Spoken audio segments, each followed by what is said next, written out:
Now, if you remember last night, we brought you a conversation between Aaron Ochieng and the Jubilee government's Mr. Fix-It. He's the majority leader in Parliament, Aden Duale. And in that conversation, it was a very interesting conversation because Duale said that he has no personal differences with his counterparts in the opposition. And well, one of the things that Aaron Ochieng said they would touch on in this part that we'll look at just now is the, should I say, fateful events of December 18th, of course, that conduct in Parliament that had everybody talking. Well, that's what we're going to listen to right now. Bound to be a very interesting conversation. This is the second part of that interview with Aden Duale. Thank you so much, Honorable Duale, for finding time to talk to KTN. Let's cross over to the security bill that was acrimoniously passed on the 18th day of December last year. You were on the floor of the House. How did you gauge the performance of the National Assembly that particular day?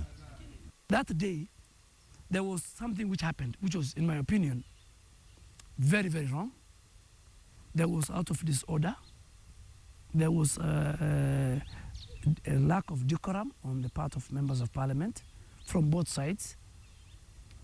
But again, I contribute that to party leader Moses Wetangula, Senator Mudama, Senator Khalwale, Senator James Orengo. I mean, you cannot come to the Speaker's Gallery. The Speaker's Gallery is the most respected section in terms of all the galleries in the National Assembly or in the Senate. You attend there with even specific dress code. You attend, you go to that gallery with the only people who go to the Speaker's Gallery are invited guests of high standing, foreign dignitaries. The Deputy President sits there. Even diplomats don't sit there. So they went there and they were singing, they were dancing, they were inciting. So my advice on that day is particularly to Honorable Gladys Wanga, Honorable John Bandi, please, anywhere else within your party, you can play political violence, but not on the floor of the House. And I hope the committee chaired by the Speaker on Procedure and House Rules Committee must rein in on all sides of the House, and they must discipline those members of Parliament who misbehaved. The security law or the Security Act as of now is like any other bill that came to Parliament. It went through the committee, and the committee is not a committee of Jubilee. In that committee, we have a ton of members of the Code Coalition and about 15 members, 16 members of the Jubilee in terms of party strength. So they had a chance. When you are a member of Parliament like me, you have a chance to exercise your powers under Article 95 of oversight, of representation on legislation. So it went through the committees. After the committees, I chaired through the two chairs. We chaired a harmonization caucus. And that's why today, Charles Nachaya is saying all the issues I have raised have been dealt with. We thrashed out all the issues raised by the Muslim community. We thrashed out all the issues raised by the Human Rights Commission. When we went there, we have a letter, it's in court, showing the two speakers have concurred.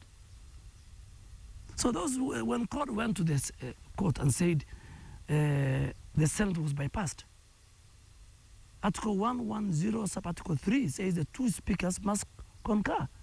There is a document shows that Honorable Ethuro and Honorable Muturi signed and said this bill is exclusively to be before the National Assembly.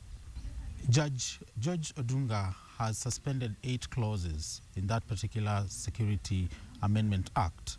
What is your view on those suspended clauses? In fact, you know, when I saw court celebrating, prominent lawyers like Moses Wetangula, I was shocked. This act has 100 plus sections, 100 plus sections. The judge dealt with 8 sections.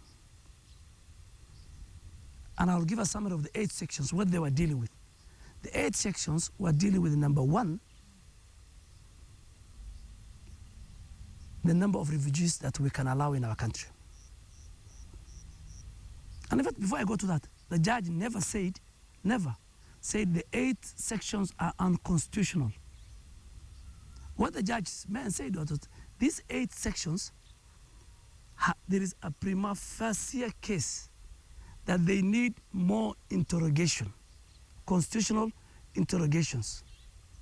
So he has never said the 8 sections are unconstitutional. Number 2, the court coalition took 30 sections. So out of their 30 sections, in fact, it is only 3 which the judge has suspended.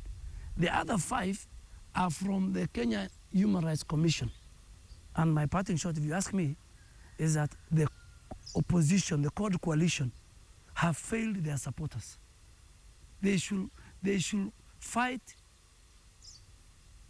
for the country. They should offer alternative leadership on the floor of the Senate and the floor of the National Assembly, because that is why 133 members of the court coalition have their mandate from the people to do legislation, to do oversight, to do representation. You know, when I see the opposition MPs sitting in court, no, it's for the ordinary people to sit in court. Their place in Kenya is to sit in the chambers and in the committees. Thank you very much, Honorable Duale, for finding time to talk to us. Have a happy New Year 2015. Asante sana.